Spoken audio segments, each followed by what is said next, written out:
Welcome, friends! My name is Wren, and this is the result of my own Lineless art style study / art challenge. If you like art, comics, and storytelling, consider subscribing!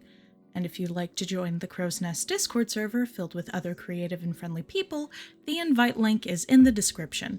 And if you like my channel and you're feeling generous, I have a tip jar linked down below. I chose 3 methods for achieving a lineless art style and used some characters from Dimension 20's Fantasy High Junior Year campaign as my subjects. Warning, there will be minor character spoilers since I'm drawing the bad kids from Season 3.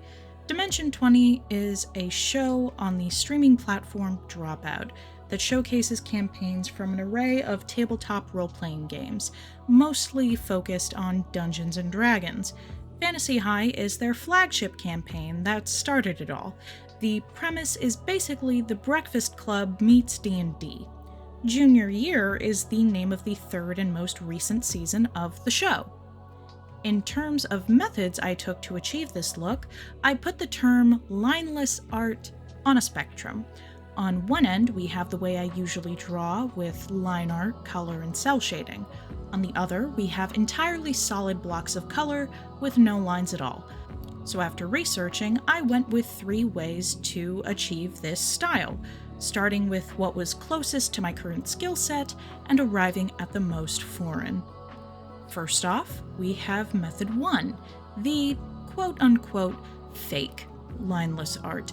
This is where you draw and line an art piece in black like normal and color in flats how you prefer.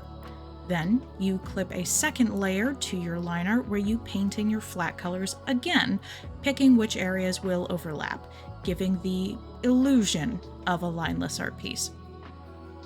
Oddly enough, out of all 3 illustrations, this first drawing of Gorgug Thistlespring, the sweetheart barbarian artificer character, is the one I had the least amount of fun with.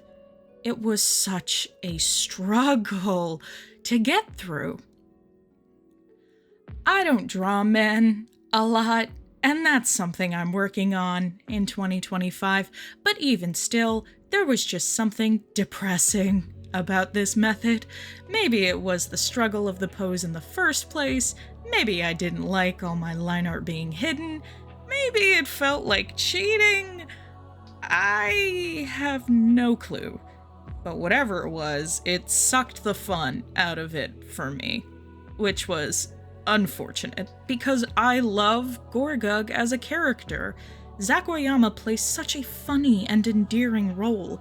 He's fleshed out so much as a character over time, and Kate May absolutely knocked it out of the park as the artist for Junior Year, and ever since then, she's become one of my favorite artists of all time. I wanted to do her design justice. There was just something about the colored line art on top that made this somehow not feel right, like it wasn't really lineless art. Turns out the method that I thought would be the easiest ended up being the hardest. So hard, in fact, that while it was the first art piece I started, it was the last one I finished. I managed to complete the other 2 methods while taking a break from this one. Maybe I'll try drawing him again another time.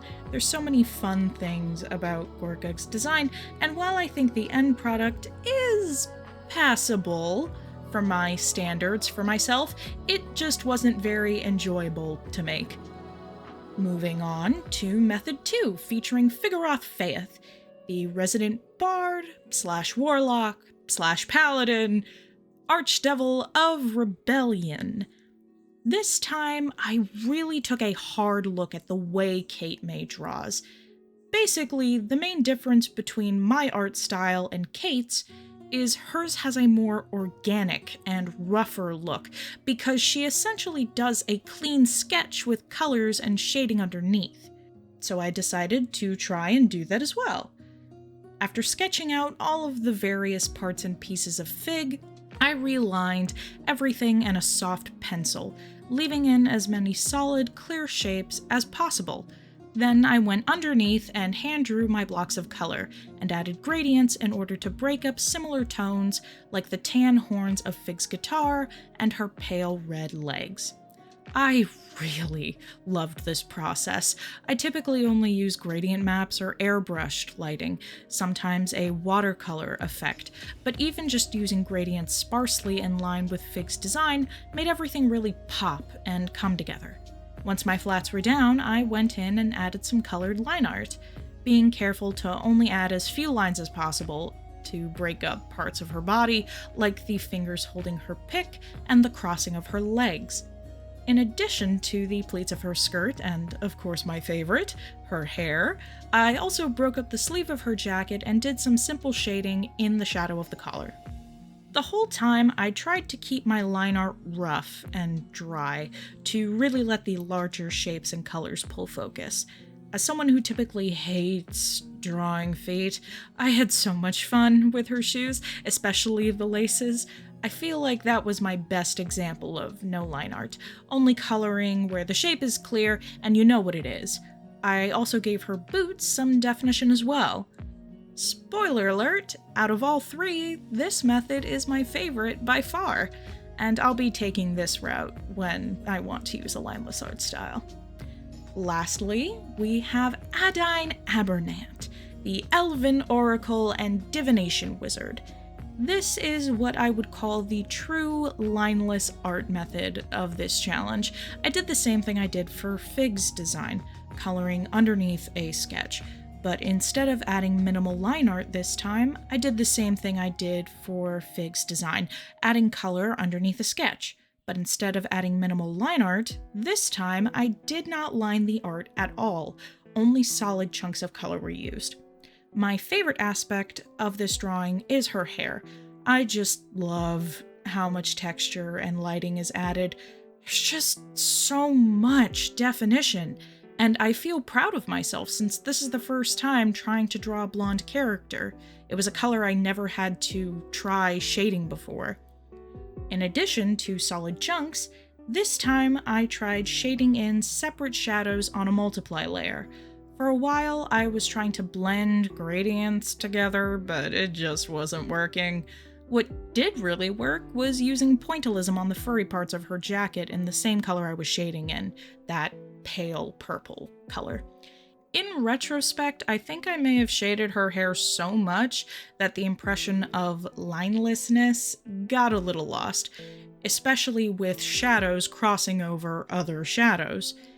Overall, for my first style exercise, especially one I had no experience with prior, I'm really satisfied with the results I got, and I'm glad to have a new tool at my disposal. I hope to learn more as I continue working on these experiments, and very soon I plan to do my first study session video. While I'm not an art professor, I do consider myself very good at teaching myself things, and I think I have a good method that I can share with others. What about you guys? What styles are you looking to try out? What methods have you worked with recently? Let me know. I'm really curious. In the meantime, stay hydrated, stay safe, and be yourself. Ciao!